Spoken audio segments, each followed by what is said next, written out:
আজি অৰুণোদয় আঁচনিৰ গুৰুত্বপূৰ্ণ আপডেট আহি গ'ল।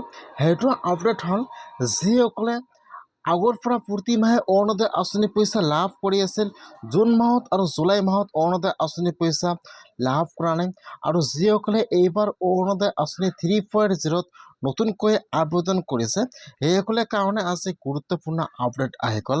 যিহেতু অৰুণোদয় আঁচনিৰ পইচা সোমোৱাৰ কথা আছিল 25 ছেপ্টেম্বৰ তাৰিখে, এতিয়া কিন্তু ডেটটো সলনি কৰি দিয়া হ'ল। এতিয়া যিসকলে এইবাৰ অৰুণোদয় আঁচনিত নতুনকৈ আবেদন কৰিছে বা যিসকলে আগৰ পৰা প্ৰতি মাহে অৰুণোদয় আঁচনি পইচা লাভ কৰি আছিল, এতিয়া কিন্তু সকলোৱে 7 অক্টোবৰ তাৰিখে অৰুণোদয় আঁচনি পইচা লাভ কৰিব। আজি কিন্তু অৰুণোদয় আঁচনিৰ কাৰণে ভাল খবৰ আহি গ'ল। যিহেতু 3 মাহৰ পৰা অৰুণোদয় আঁচনি পইচা নাপায়, কিছুমানে 2 মাহৰ পৰা অৰুণোদয় আঁচনি পইচা নাপায়। এতিয়া কিন্তু আপোনালোকে একেলগে অৰুণোদয় আঁচনিৰ পইচা লাভ কৰিব 7 অক্টোবৰ তাৰিখে। এতিয়া কিন্তু অৰুণোদয় আঁচনি পইচা সকলোৰে একাউণ্টত সোমাই যাব 7 অক্টোবৰ তাৰিখে। এটা কিন্তু অৰুণোদয় আঁচনিৰ নতুন লিষ্ট আহি গৈছে। যিসকল মানুহৰ হেড লিষ্টত নাম থাকিব সেইসকল মানুহে কিন্তু অৰুণোদয় আঁচনি পইচা লাভ কৰিব, আৰু যদি আপোনাৰ নামটো লিষ্টত নাথাকে তেনেহ'লে কিন্তু আপোনালোকে অৰুণোদয় আঁচনি পইচা লাভ নকৰিব। এতিয়া আপোনালোকে লিষ্টটো ক'ত পাব, কেনেকৈ চেক কৰিব লাগিব, সম্পূৰ্ণ প্ৰচেছ দেখুৱাই দি আছোঁ, চাই লওক। এইটো হৈছে কিন্তু অৰুণোদয় আঁচনিৰ ফাইনেল লিষ্ট। ইয়াত কিন্তু অসমৰ সকলো অৰুণোদয় আঁচনিৰ বেনিফিচিয়াৰীৰ নাম দিয়া আছে। মই কিন্তু আপোনাৰ সুবিধাৰ কাৰণে লিষ্টটো মোৰ ডিছক্ৰিপশ্যনত দি দিছোঁ। আপোনালোকে ডাইৰেক্ট ক্লিক কৰিব, আপোনাৰ ওচৰত লিষ্টটো অ'পেন হৈ যাব এনেকুৱাকৈ।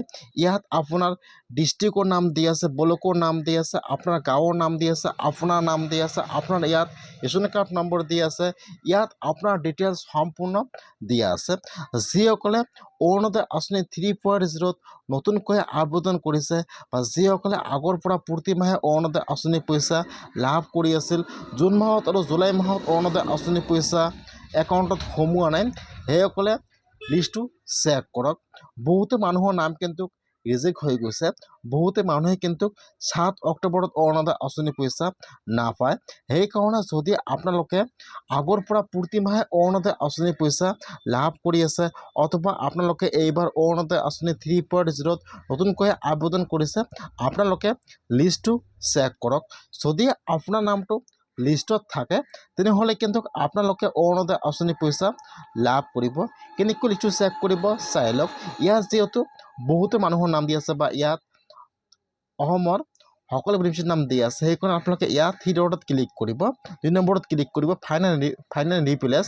এতিয়া আপোনাৰ ওচৰত চাৰ্চৰ অপশ্যন আহি যাব।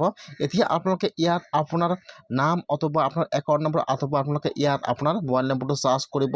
যদি লিষ্টত থাকে ইয়াত কিন্তু শ্ব' কৰিব। ইয়াত চাব আপোনালোকে এনেকুৱাকৈ চাৰ্চ কৰিব।